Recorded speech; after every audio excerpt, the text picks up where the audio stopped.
عبرانیوں کے نام پولس رسول کا خط اور اس کا 12واں باب جو 29 آیات پر مشتمل ہے۔ پس جب کہ گواہوں کا ایسا بڑا بادل ہمیں گھیرے ہوئے ہے، تو آؤ ہم بھی ہر ایک بوجھ اور اس گناہ کو جو ہمیں آسانی سے الجھا لیتا ہے دور کر کے اس دوڑ میں صبر سے دوڑیں جو ہمیں درپیش ہے، اور ایمان کے بانی اور کامل کرنے والے یسوع کو تکتے رہیں، جس نے اس خوشی کے لیے جو اس کی نظروں کے سامنے تھی شرمندگی کی پرواہ نہ کر کے صلیب کا دکھ سہا اور خدا کے تخت کی دہنی طرف جا بیٹھا۔ پس اس پر غور کرو جس نے اپنے حق میں برائی کرنے والے گنہگاروں کی اس قدر مخالفت کی برداشت کی تاکہ تم بے دل ہو کر ہمت نہ ہارو۔ تم نے گناہ سے لڑنے میں اب تک ایسا مقابلہ نہیں کیا جس میں خون بہا ہو، اور تم اس نصیحت کو بھول گئے ہو جو تمہیں فرزندوں کی طرح کی جاتی ہے کہ اے میرے بیٹے، خداوند کی تنبیہ کو ناچیز نہ جان، اور جب وہ تجھے ملامت کرے تو بے دل نہ ہو، کیونکہ جس سے خداوند محبت رکھتا ہے اسے تنبیہ بھی کرتا ہے، اور جس کو بیٹا بنا لیتا ہے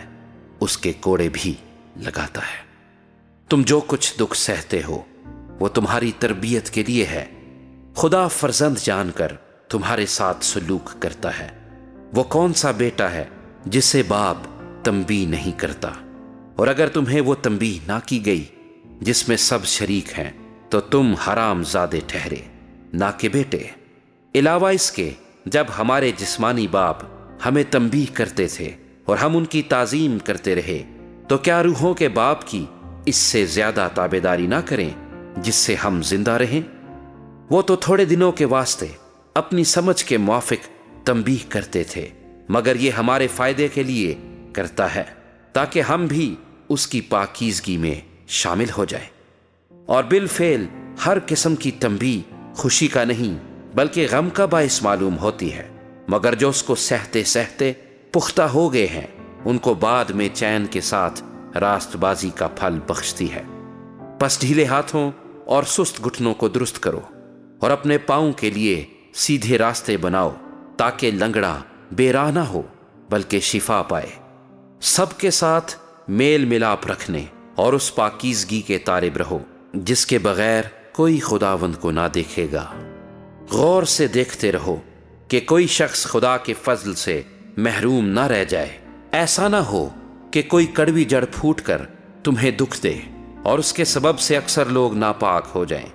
اور نہ کوئی حرام کار یا عیسو کی طرح بے دین ہو جس نے ایک وقت کے کھانے کے عوض اپنے پہلوٹے ہونے کا حق بیچ ڈالا، کیونکہ تم جانتے ہو کہ اس کے بعد جب اس نے برکت کا وارث ہونا چاہا تو منظور نہ ہوا، چنانچہ اس کو نیت کی تبدیلی کا موقع نہ ملا،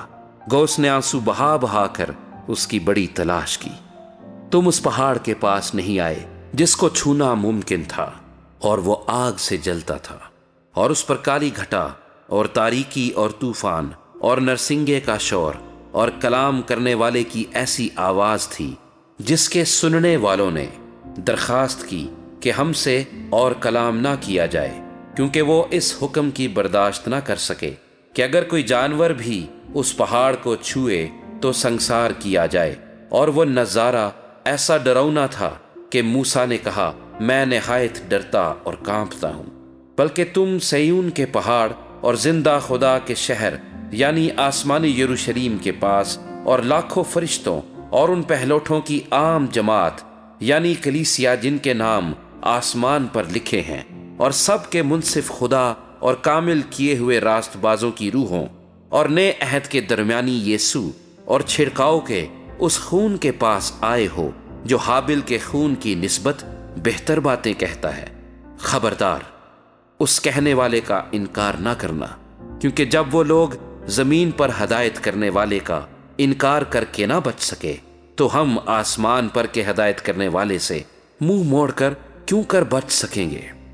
اس کی آواز نے اس وقت تو زمین کو ہلا دیا، مگر اب اس نے یہ وعدہ کیا ہے کہ ایک بار پھر میں فقط زمین ہی کو نہیں بلکہ آسمان کو بھی ہلا دوں گا۔